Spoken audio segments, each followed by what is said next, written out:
Caserio, Will Anderson, D'Amico, CJ, they've all met with the media this week. And for the most part, in typical offseason fashion, it's a whole lot of nothing.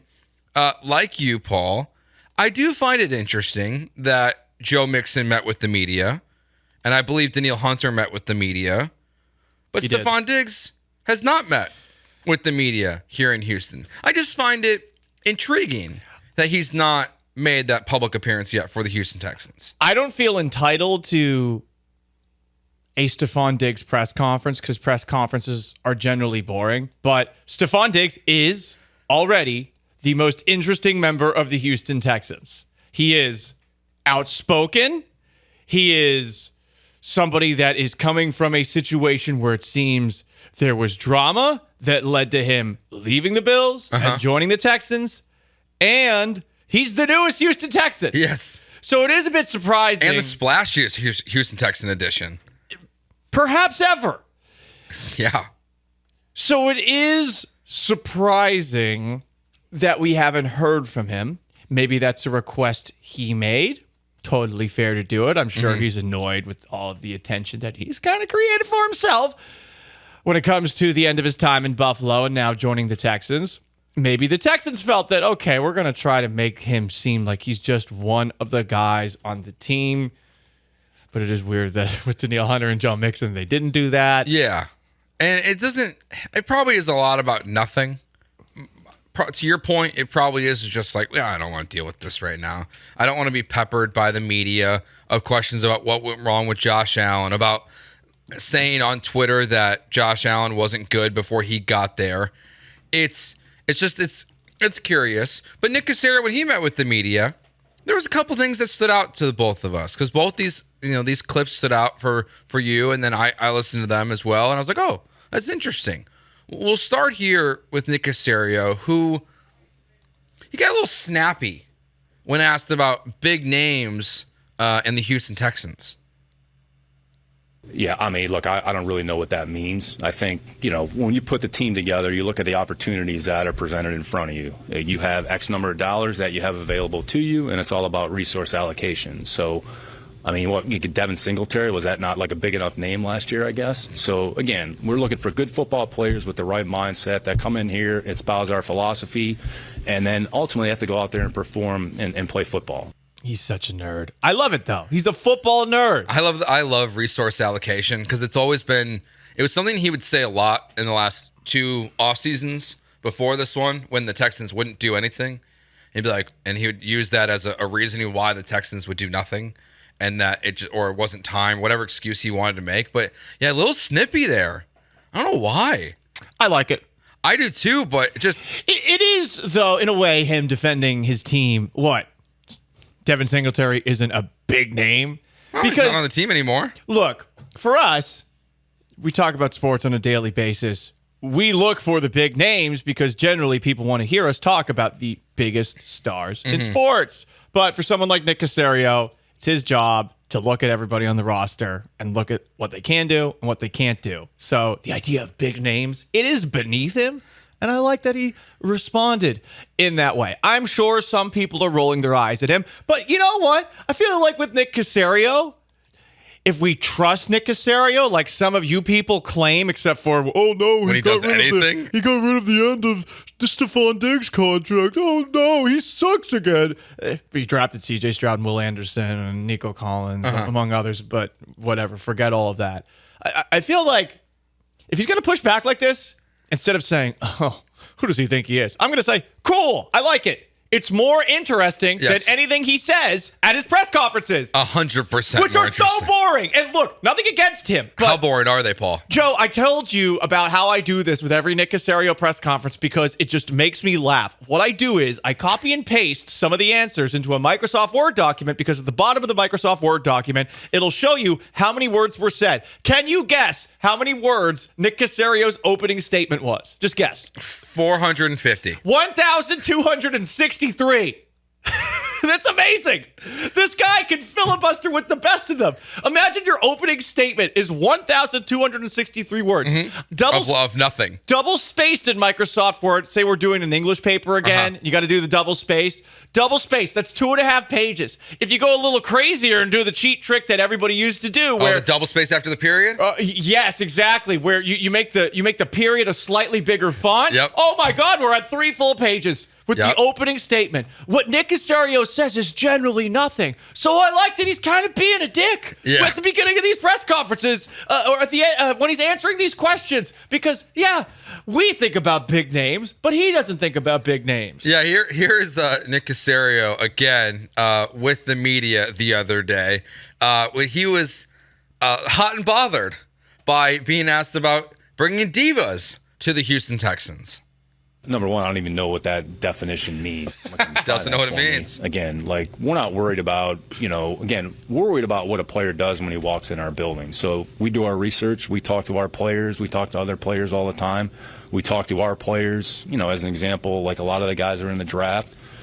And we talk to those players, hey, what are your thoughts about so-and-so? What is your experience with him? So then we do our research, and then ultimately D'Amico and I sit and talk, and if we feel comfortable with the decision, then we go ahead and make the decision. Candidly, I think it's unfair to label anybody until they actually have an opportunity to walk in the building.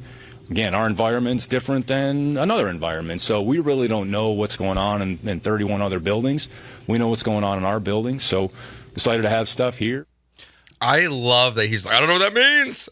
I love it. What do you mean you don't know what that means? I love it too. He does know what it means. I mean, he was with the Patriots, and while the Patriots didn't deal with many divas, they did have Chad Ochocinco for a limited period of time. The 2011 team, he barely played for that team, but he was there. They had Randy Moss. There were some other players as well that pushed boundaries. Definitely less than in most other organizations, but he knows what a diva is. He knows what we're talking about when we say that. But this is, once again, Nick Caserio standing up for his players. And how about this? I'm putting my fist up right now. It's unfair to label anybody. Damn. That sounds like something Jesus would say. So I like that Nick Caserio is sticking up for his guys. Yes, some of what he said there, kind of BS. Doesn't know what a diva is. Okay. Nick, you're a wrestling fan. Honestly, actually, using the Randy Moss example in that moment would have been a great one. It would have been a checkmate on whoever asked the question. Just be like, well, they called Randy Moss a diva when I was in New England, but then he got to New England and he set an NFL record in touchdown catches in a single season with a quarterback. That would have been such a good checkmate in that moment. But I love the response to both of those questions. Being like, I don't even know what that means. What does it mean? It's more than he gives us ever, and I will take it. Some people are like, oh, how dare he say that? Look, he's done a pretty good job the last couple of years cleaning up a mess that Bill O'Brien and Jack Easterby left. And if he's going to answer the saying, I don't know what that is, fine, I like it. It's different. And he's shown a little, as opposed to Bill Belichick sneering at a question and giving more grunts and fart noises like he's Trent Baalke than words. Nick Caserio chooses to give us 5-page English theses, but he starts them off by saying at the very beginning, I don't even know what you're talking about. I like it. I did too. So there you go. And Fred here on the Twitch says, I can't believe Paulie likes the response from Caserio. You know what? What I've learned is Paul is team Nick Caserio. Yeah. You are through and through team Nick Caserio. He's done a good job. Everyone was blaming him for stuff. And again, it's like this anti-Patriots bias. God forbid somebody tries to be the Patriots. Oh, the team that went to 9 Super Bowls and won 6. Why are the Texans trying to be them? You idiots. But to be fair. That's what everybody should aspire to be. But to be fair, every single organization in the NFL, from the Jets to the Titans to the Browns to the Texans, that has tried to become the New England Patriots, will also include the Broncos and the Raiders with Josh McDaniels, has failed miserably. They brought in people that were never capable of actually doing that. But guess what? Every team should try to go to 9 Super Bowls and win 6. Agreed. Over a 20-year period. Agreed. That's what literally everyone should be going for. And it's funny that people are like, well, are they trying to copy the Patriots? Because the Patriots win all the time, you dumbass. God. Well, what are you going to say next? Oh, I can't believe people are copying the Chiefs, you know? And I know your Chicago Bears tried to copy the Chiefs. Was it so dumb of them to hire Matt Nagy? In retrospect, sure. He was with the Chiefs. Hey, they made the playoffs once. Yeah. He won Coach of the Year. He did. And now they're drafting Caleb Williams. Now, the Chiefs are more Chiefsy now than when Matt Nagy was there. But, hey, you get what I'm trying to say here. He's also back with the Chiefs, so maybe they'll have to try it again down the road. Now, in typical Paul Gallant show fashion, this is not the only Nick Caserio we will hear from in this segment. I believe we also have a robot. Correct. Listen, I'm a man of science. I went to Syracuse University, the most prestigious university in the United States of America. You know, it's not a party school, as though many will say that it is, because it was like number 1 in rankings. But while I was there, I developed a complex system that allows me to find the inner thoughts of people like Nick Caserio, who I believe may be a replicant or a Terminator. You take a look at that man. He hasn't aged in 20 years. Look at the shape he is in. Look at the way that he speaks with lots of analytical thought. He doesn't know what a diva is. He doesn't know what a big name is. He is a man of 1010111111 going through his head, all binary code. And because of my genius, I have figured out what Nick Caserio was actually saying when he was asked about diva. Guys, thanks to the Nick Caserio robo-translator, here is what Nick Caserio was actually saying there. I do not know what the word diva means. I do know about the vast amount of devastation that the great robot revolution of 2027 will bring to humanity. It was I who drafted C.J. Stroud. It was I who drafted Will Anderson. It was I who excommunicated Jack Easterby. And you dare ask me about divas?